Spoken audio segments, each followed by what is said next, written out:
Доброго дня, дорогі наші глядачі.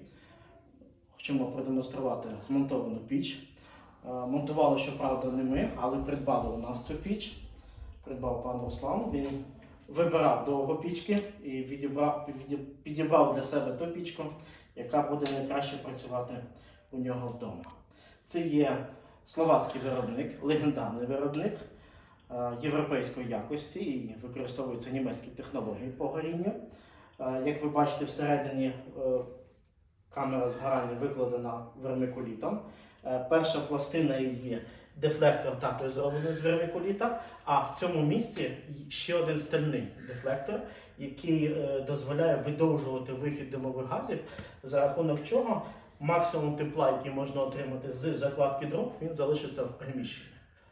Зараз зроблю маніпуляцію з регулятором горіння.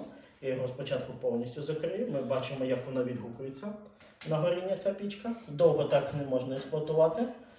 Зверніть увагу, як швидко вона воспламеняється.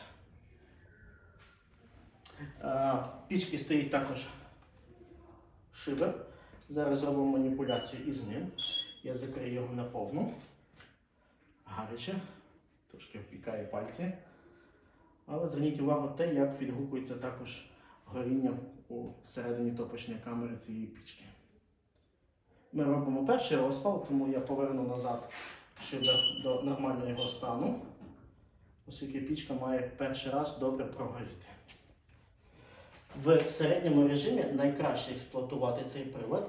Вона буде давати тоді максимум тепла, можливого з закладки дров, і не будуть надто швидко згорати дрова. Коефіцієнт корисної дії конкретно цієї печі понад 80%. Якщо точніше, то 82%.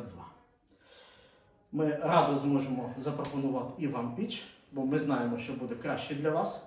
Отже, компанія GV Камін завжди у вас на допомозі.